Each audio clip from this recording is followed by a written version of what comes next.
Hello everyone.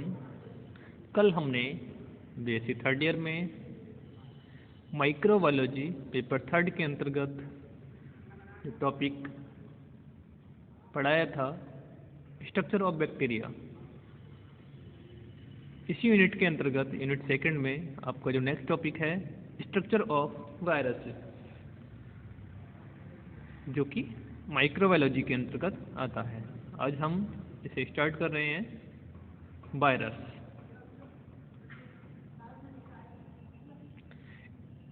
और virus के general introduction की बात की जाए तो virus non cellular ultra microscopic particle या स्ट्रक्चर होते हैं जो प्रोटीन तथा न्यूक्लिक एसिड के बने होते हैं। यह केवल लिविंग सेल्स में वृद्धि करते हैं तथा मल्टीप्लाई करते हैं। वायरस से एनिमल्स में हाईली इन्फेक्शियस डिजीज होती हैं।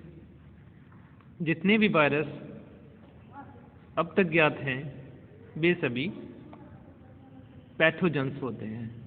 पैथोजेंस मतलब वो किसी ना किसी रोग के कारक होते हैं। अभी तक कोई भी वायरस ऐसा नहीं देखा गया है जो सैप्रोफाइट हो। वायरस लंबे समय के लिए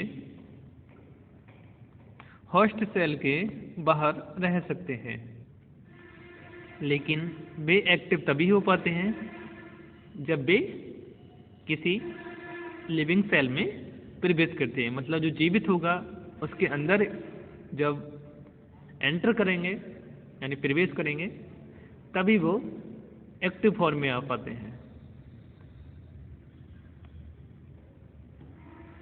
वायरसेस का अध्ययन बायोलॉजी की जिस ब्रांच के अंतर्गत किया जाता है उसे वायरोलॉजी कहते हैं।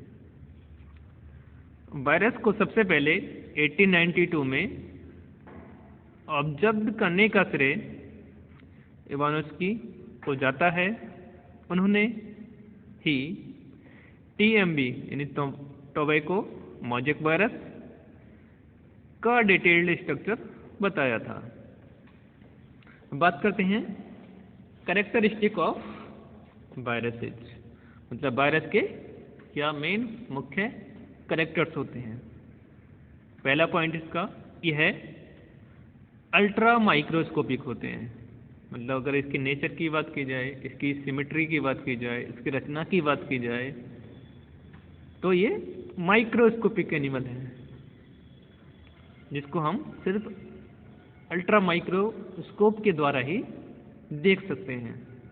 सेकंड पॉइंट यह है ऑब्लिगेटरी पैरासाइट्स होते हैं और पूर्ण रूप से होस्ट सेल पर ही निर्भर रहते हैं।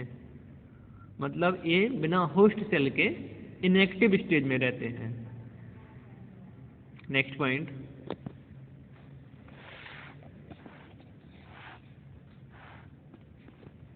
इनमें एक ही प्रकार का न्यूक्लिक एसिड होता है, या तो डीएनए या आरएनए। इनमें कभी भी दोनों न्यूक्लिक एसिड नहीं पाए जाते।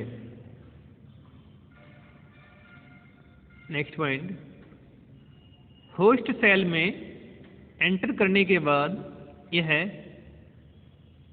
अपने न्यूक्लिक एसिड तथा प्रोटीन की सिंथेसिस करने के लिए होस्ट सेल की बायोसिंथेटिक मशीनरी को यूटिलाइज करते हैं।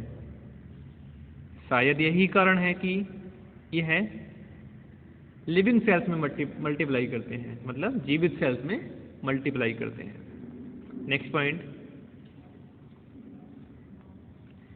इनको क्रिस्टलाइज्ड फॉर्म में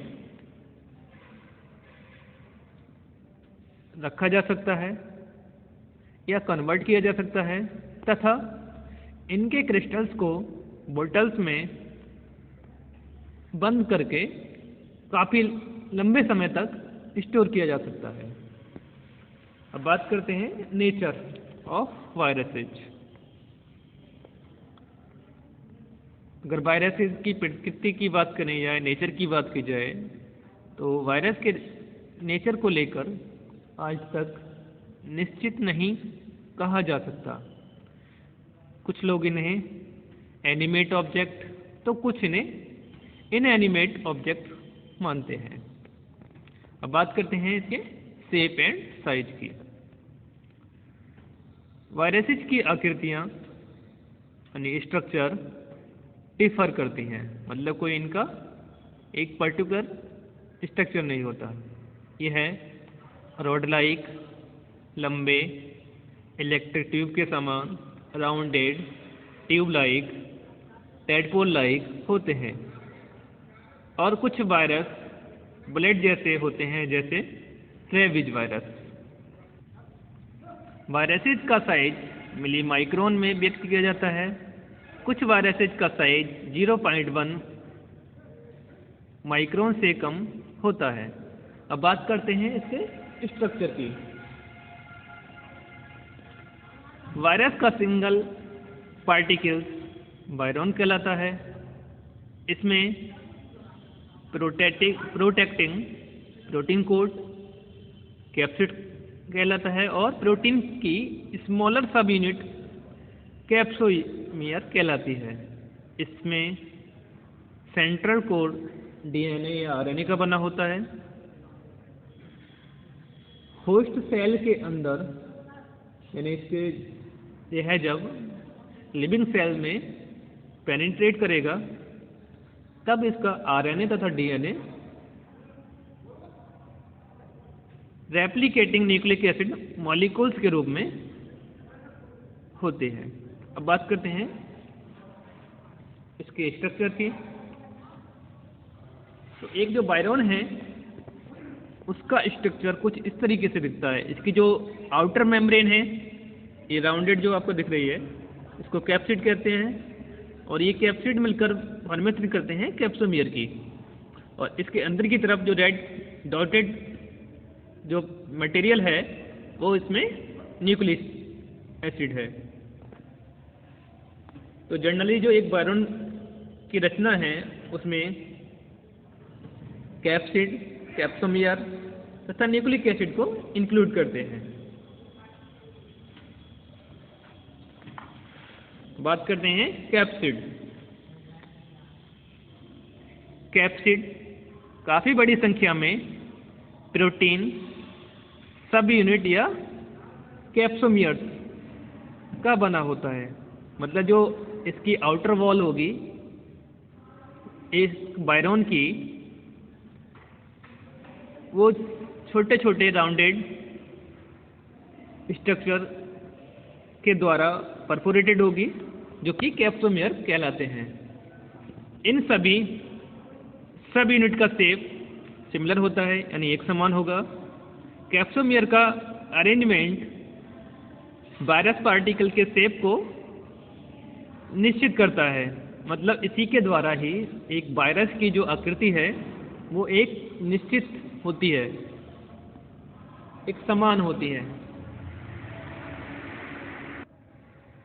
जनरली वायरस में 3 टाइप की सिमेट्री मिलती है। यह है क्यूबिक, हेलिकल तथा कॉम्प्लेक्स होती है।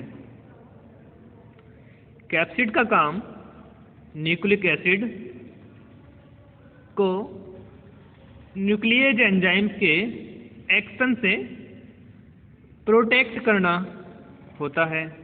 कैप्सिड के कुछ प्रोटीन्स वायरस के पार्टिकल्स को होस्ट सेल की सरफेस पर बांधने का काम करते हैं और कुछ एंजाइम्स की तरह से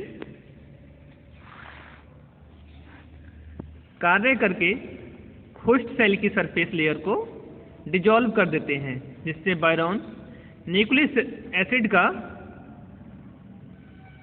पेनिट्रेशन हो सके।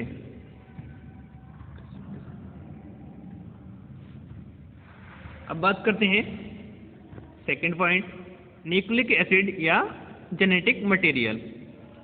एक वायरस में डीएनए या आरएनए होता है जो या तो सिंगल स्ट्रैंड या डबल स्ट्रैंड या सर्कुलर या लीनियर होता है। वायरस में निम्न टाइप के न्यूक्लिक एसिड प्रेजेंट होते हैं। Number 1, single stranded DNA SSD। अधिकांश एनिमल वायरस जैसे herpes virus, chicken pox virus आदि इनमें ये पाया जाता है। डबल स्ट्रैंडेड डीएनए DSD, ये bacteriophage. Next, single stranded RNA, all plant viruses and some animal viruses. जितनी भी प्लांट के वायरस हैं उनमें सिंगल स्ट्रैंडेड आरएनए प्रेजेंट होगा, लेकिन कुछ ऐसे वायरस जो जंतुओं में पाए जाते हैं उनमें भी सिंगल स्ट्रैंडेड आरएनए प्रेजेंट होगा, जैसे polio virus, mumps, measles, influenza आदि। नेक्स्ट, डबल स्ट्रैंडेड आरएनए, यह TMB कुछ प्लांट वायरसेज, इन्फ्लुएंजा वायरस आदि में। कुछ एनिमल वायरसेज में आरएनए हेरिडिटरी मटेरियल्स के रूप में डीएनए के साथ पाए जाते हैं। इन्हें ट्रांसफर ऑफ मैसेज इस प्रकार है, इनमें ट्रांसफर ऑफ मैसेज इस प्रकार है, RNA = DNA = RNA = प्रोटीन। अब बात करते हैं animals and plant like characteristic of viruses या living and non living character of viruses. मतलब वायरसेज को जीवित तथा अजीवित जंतुओं के बीच की एक कड़ी क्यों कहा जाता है, और